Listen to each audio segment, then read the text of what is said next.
tratando de encontrar respuesta a algunos fenómenos políticos, tratando de encontrar la explicación de algunos resultados electorales, nos hemos permitido revisar alguna bibliografía que tiene que ver con las elecciones suscitadas en nuestro país.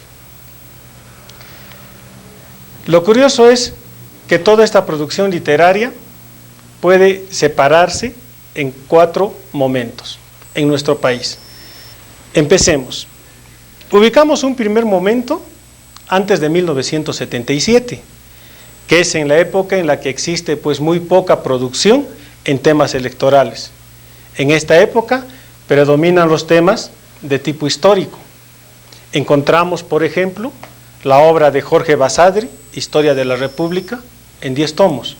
Precisamente su tomo 10º se ocupa de lo que es las elecciones y el centralismo en el Perú. Luego, durante este primer momento también son materia de estudio las elecciones fraudulentas de 1950, las elecciones que se anularon de 1962 y de 1963.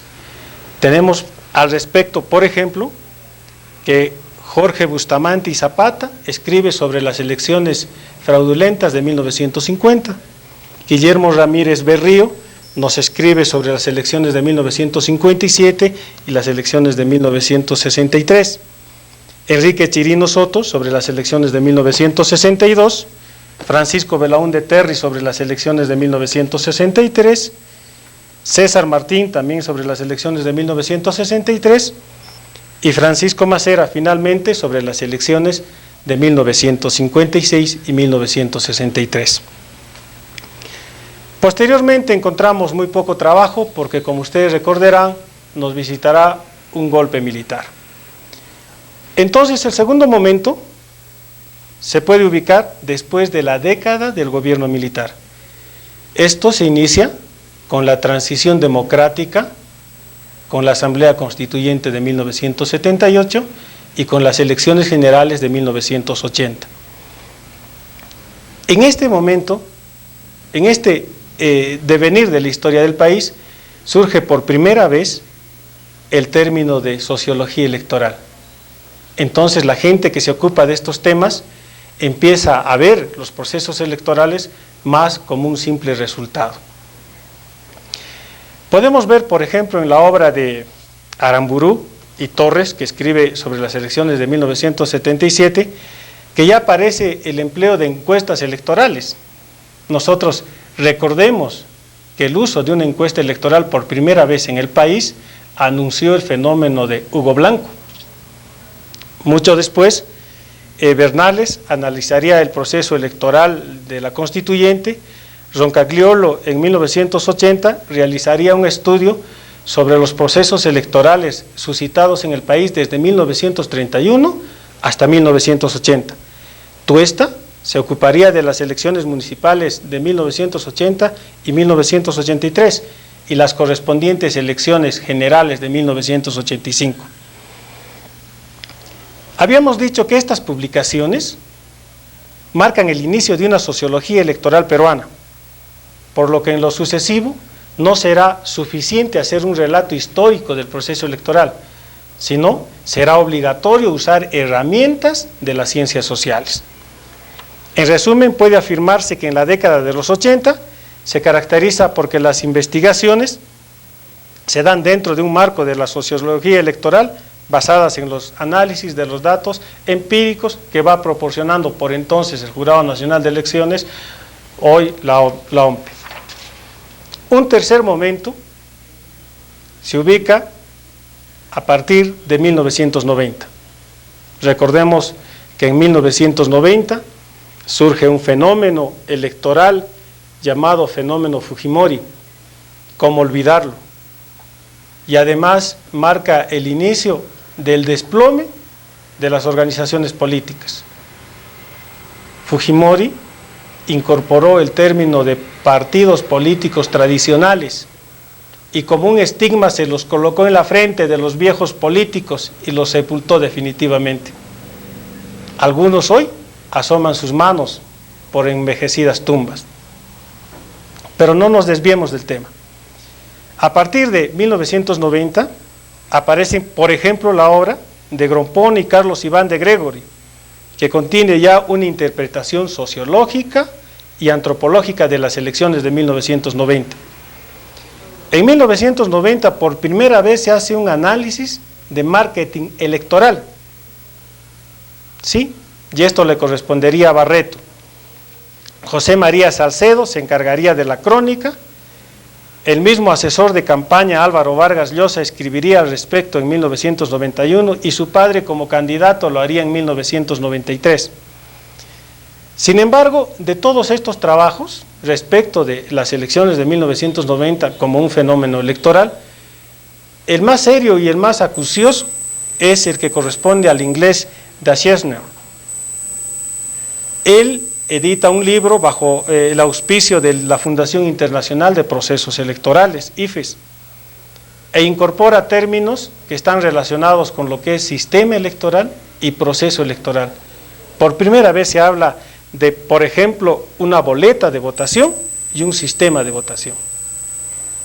En nuestro medio está lejano el análisis del proceso electoral. En nuestro medio es común llorar sobre el resultado final o brindar sobre el mismo. En esta misma línea se edita, y por esos mismos años, la revista Política, bajo el auspicio de algunas fundaciones, por ejemplo, la alemana Konrad Adenauer, en la que colaborarán Valentín Paniagua, Lourdes Flores Nano, Federico Velarde y Fernando Tuesta.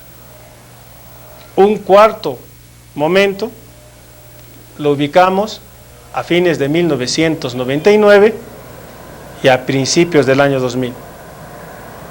Es lógico que en esta época los trabajos sean mucho más especializados, pues ahí se conjuga la sociología, la ciencia política y se incorpora el derecho constitucional. Eso explica por qué un abogado esté hablando de este tema. A partir de la irrupción de organismos no gubernamentales como Transparencia, como IDL, CAC, DESCO, etcétera, se comienzan a producir cuantiosa obra al respecto, de la que no nos vamos a ubicar, pero que en efecto se hace abundante en esta época. El deterioro del régimen fujimorista, la discusión sobre la reforma constitucional y la reaparición de los partidos políticos incentivan esta producción. A nivel de estadística electoral, tenemos que recordar que esa información nos las da en la actualidad la OMPE o el Jurado Nacional de Elecciones. Y es bueno anotar como un dato histórico que el primer resultado oficial de un proceso electoral en el país se dio en 1978, precisamente con motivo de la Asamblea Constituyente. Así, la transición democrática iniciado en este país en 1978, con toda seguridad, hoy 2004, no ha concluido. Una revisión de estos textos nos permite llegar a varias conclusiones. Una de ellas es el reconocer que en la actualidad la OMPE, para garantizar la transparencia de los procesos electorales, edita cuantiosos libros que contienen información estadística sobre el desarrollo y administración del proceso. Sin embargo, como diría Dieter Nolen, para la transparencia de un proceso electoral no basta la cifra. Un proceso electoral es transparente cuando es sencillo, cuando la gente va a la urna sabiendo a quién y por qué elige. Otro asunto que hemos determinado es que el que hoy, aún sin haber resuelto la complejidad del problema electoral como sistema o como proceso, se han incorporado en nuestro marco legal nuevos mecanismos, como son, por ejemplo, las elecciones de los jueces de paz, las iniciativas legislativas, las elecciones de los comités de coordinación distrital, provincial, regional, las juntas vecinales, las revocatorias. Esto es cada vez más complejo. De seguir así, nosotros vamos a vivir entre el hogar y las urnas. A 2 años de las elecciones generales y a más de uno de las elecciones locales y regionales, la campaña electoral no ha terminado en nuestro país. Los derrotados, entre comillas, posicionados en revistas, periódicos, programas radiales y televisivos, desde el día siguiente de los resultados oficiales, luego de abandonar la tesis de fraude, ahora apuntan contra la idoneidad moral, profesional y personal de los gobernantes de turno, con razón o no, pero están decididos a provocar en el primero de los casos la revocatoria y en el segundo el adelanto de las elecciones. Y los medios de comunicación, una vez más, como ha quedado demostrado en la dictadura pasada, son el medio más eficaz para ello. Ello ha obligado a que el gobierno central, como ha quedado también demostrado, eche mano de su sistema de inteligencia para manipular, para perseguir y corrompir. Incluso ha quedado demostrado que en la región Cusco un remedio de este sistema ha sido descubierto. Claro que eso ha puesto en serios aprietos a nuestro presidente regional. Y una vez más, Maquiavelo cobra vigencia cuando sentencia: el fin justifica los medios. Pero el medio legal y el medio que se apoya se llama proceso electoral. Así lo ha advertido Fernando Tuesta Soldevilla,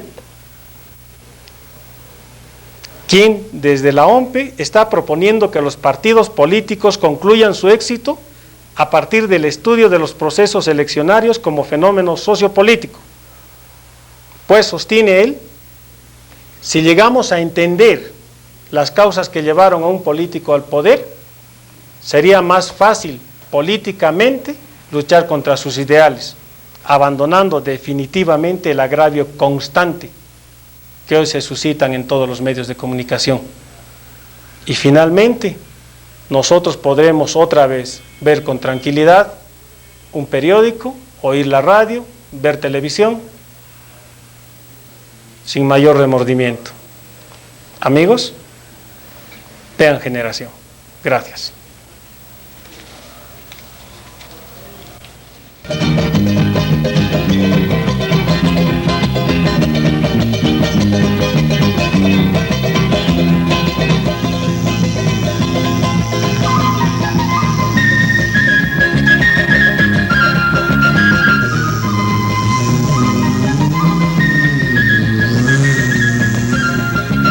Generación, un compromiso con la historia en tiempo de arte.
Muerto, ni mucho menos un santo para